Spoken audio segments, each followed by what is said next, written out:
What's up, America? This is Kevin from Kevin's Corner, trying to make sense out of nonsense. And you ever seen somebody who maybe has a position of power and authority and they like to muscle themselves or say something that they think is profound and deep and they want respect for what they say. But when you step back and hear it, you're like, that was profoundly dumb. But because this is maybe my dad or they're a senator or whatever, or teacher, professor, I'm gonna let that slide. Even though that was dumb, I ain't gonna laugh in their face. But when I step away, I'm gonna be thinking to myself, that was the dumbest thing I've ever heard. It's kind of like my buddy, his father, big dude. He wasn't big on, the intelligence level. He was a muscle guy. But he wanted to be respected for his noodles, So he would come in with all these catchy statements, before he invoked his physical, attack. So he would come in and he'd try to hit you with something heavy, a nice punchline, but it would be dumb. And then you can't laugh at him because then, it'll get physical. So, one time my friend, he came home from college. He had this lady friend over, she's just leaving like 5 a.m. His old man was going to work. So he comes downstairs. He going to give him a talk. My buddy's laying on the couch. So he walk up to him. Look here, man. You ain't going to have people running in and out of my house all times of the night. I mean, I'm just getting up to go to work, and they just leaving. Now, I don't care if they're girl or female. And you can see it in his eyes. You saw it in the eyes. He's like, ooh, wait a minute, girl, female. That's the same thing. But you can't say nothing to him. You can't laugh. You can't say, Dad, that was dumb, because then it'll get physical. Yeah, one time, his daughter wrecked the car. First of all, she got pregnant. Then she wrecked the car. So she's sitting in the dining room feeling sad. And he's going to go in and have a talk with her, tell her about her stuff. So the wife, she's a psychologist. She's, real smart. But the husband, he's like, hey, look, I think I'm smart and I'm going to say stuff. And even if it sounds dumb, I'm still your dad. So you got to respect me. You better not laugh. So he goes in there and she's like, no, but you know what? Don't go in there. Look, I'll handle it. You're going to make things worse. No, look, I'm going to handle this. You know what I mean? She need to hear this. So he goes in and he's like, so, you mean to tell me you hit a parked car that wasn't even moving? And there it is. You saw it in the eyes. You're like, he caught it, but it was too late. It came out already, and it was dumb. And the daughter had to just sit there, face hurting, sphincter muscles tight, try not to laugh, because then it would get physical. Yeah, he was that guy. Kind of like the Democrats. They have authority, they have power, but they are constantly saying dumb things that people are sitting there looking at each other going, what did that mean? That was dumb. Kind of like Hank Johnson when he's like, let me get this straight. I'm highly concerned about Guam being overpopulated, where the island just might tip over. Now, at that point, he should have been like, wait a minute. He should have caught it. But he went on as if what he said was profound, even though everybody watching and listening said that was profoundly dumb. But somehow, somebody voted Hank Johnson back in after saying something that dumb. Well, I found another dumb statement. Now, this one falls on former Vice President Joe Biden. Okay, this man got caught speaking somewhere, I guess, about trade with China. And he just went on a big rambling phase.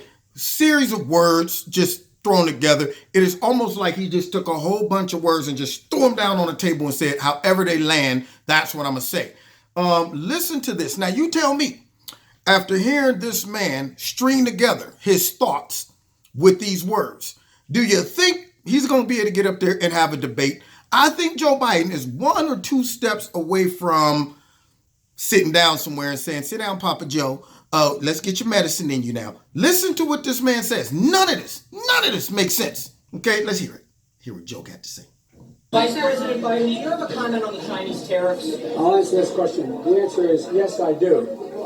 The president has done nothing but increase the tariffs, the debt, and the trade deficit.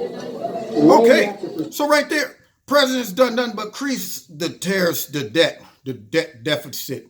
What does that mean? Can you land on one or the other? Is it the debt? Is it the tariffs? What is it, Joe? He's all over the place. Right now, his brain is having an emergency. They're like, okay, this is serious. We just got asked a question on the spot. What do we do? I don't know. We know, look, man, we only got like 3 brain cells left. So we all got to come together. We got to come up with something. Just, you know what? Just when he opened his mouth, let's just start throwing words out. Let's just throw them out. Because, we just got to get through this. If we can get through a minute of just saying some garbage, some goobly god. That's all he did is goobly god. We might just be able to get out of this unscathed. Let's hear the rest. We have to have our allies with us. It's not just us. We have to keep the rest of the world together. Secondly, labor should be at the table as well as our allies. Now, what I don't understand about this, first of all, he started off like he had an answer ready, and it was deep. Yes, I do. Almost as if to say, I'm glad you asked. Yes, I do. And he goes into it and he says, secondly, the labor should be at the table and just along with our allies. What does our allies have to do with trade with China? This is between us and China. Our allies haven't been getting ripped off by China. We have. Matter of fact, our allies have been also ripping us off. They probably will come in and side with China and say, let's continue to all rip the Americans off, okay? So yeah, we think you should go easy on these tariffs, President Trump. We want to keep everybody happy and so on and so forth. Of course, the allies, if Joe gets in, are going to come in and say, let's go back to the way things were. But then he's talking about the laborers. What? Joe, I'm concerned. I'm concerned about Joe. Okay, let's hear the rest. And the fourth thing we should do is be focusing on the things. Now, did you catch that? Skip right over 3. He went from 2 to 4. And the fourth thing we need to do is focus on, let's see what he wants us to focus on. Act I've been talking about for a long time. China's greatest violation is the way in which they steal our intellectual property. We should make it quid pro quo, as I've told when I was dealing with Xi Jinping. It should be simple. Here's the deal. Be simple? They've been in violation of intellectual property. It should be quid pro quo when dealing with China. I said to Beijing, it should be simple. That's not simple. I don't know what that meant, Joe. I don't know what that meant. Quid pro quo means, okay, you know what? I'm going to do you a favor. You do me a favor. I don't even understand what that meant. What does that have to do? Intellectual properties. This is the man that we want to grab the mic and say, I'm the president of the United States. No, we don't want that because, like I said, enemies see him babbling, Papa Joe up there. China, they're not a threat. They can't even figure out the Dead Sea, the China Great Wall. You know what? You can see it from heaven. Okay, Bruce Lee. Anyway, now what was I saying again? Yeah, we don't want this guy up there representing the United States. Babbling Joe got to go. You say that if in fact anything has to be owned 50% by Chinese to invest in China, guess what? What? You say that back up on 50% of the Chinese got to be owned by China? Guess what? Yes, tell us what, Joe? Because right there, I don't know what. All I know is that was a series of words randomly just thrown together. Chicken, rabbit, snake, cat, hungry, coffee. Shoot, I don't even think so. Man, you crazy. Yeah. I don't know what Joe is talking about. This idea of dealing with the only people that are paying the price are farmers and working people right now. Now, this idea of dealing with the only people dealing with what? He didn't even get. He never finished one statement or thought. These thoughts were just thrown together randomly and got all jumbled up. They were sorting through it like a crossword puzzle. Like, all right, wait a minute, what word needs to go here? They didn't know what to do with it. The brain was like, we right now have no idea what to do. Sound the alarms, break the glass. Right now, we in trouble. Okay, we in trouble. Come up with something. Just throw some words out. Yeah, President, United States, Ching, Young, chicken noodle soup. Unbelievable. Wrong way. A lot of bravado, no action. And then had the nerve to end with, if you're going about it the wrong way, all bravado, no action. So I guess we're supposed to go about it the way Joe just said we should go about it. A whole bunch of random thoughts. If I was in his class taking notes, I wouldn't know. Wait a minute, hold on. Go back to, all right, you said you got an idea. You said you want to say, can you give me that in a straight sentence where it makes sense? Joe, they talk about President Trump not being mentally fit. That right there is scary. I saw Joe make some interviews, do some interviews a couple weeks ago. Same thing happened when he got up there talking about China's not a threat. Then when he did some rally and his thoughts were all over the place. So between him and Nancy, they got about 3 thoughts left combined. Right now, he's owning 1.5 and she got 1.5. 3 thoughts left between the both of them. And yet, they're in leadership positions. Joe wants to be in one, and she's in one. But nonetheless, he get up there a couple weeks ago, babbling on, couldn't come up with a decent sentence then.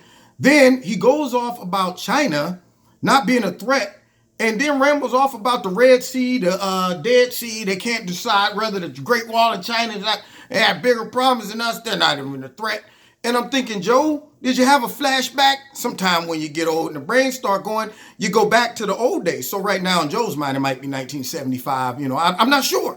But right now, I don't know if they had the real health test. Could he meet the bar? Babbling Joe got to go. I'm serious. And this ain't even a thing between him being a Democrat or a Republican.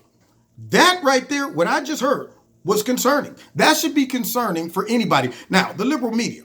Imagine if that was President Trump who got up there and ran together a whole bunch of words. You know what? Big, jump, nice, kangaroo rabbit.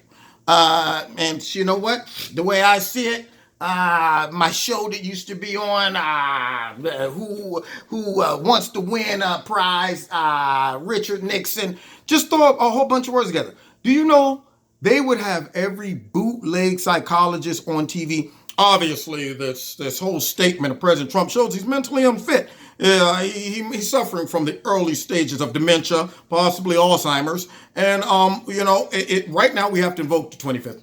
Have to. This man right now should not have his finger on the nuclear button. He doesn't need the football. They would be going off all day long. But yet they're promoting this guy.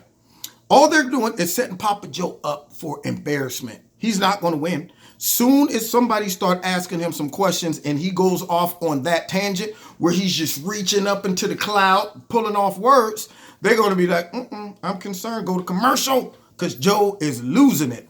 So maybe it's just me. Maybe he was speaking a language I didn't understand. Maybe he came off like, maybe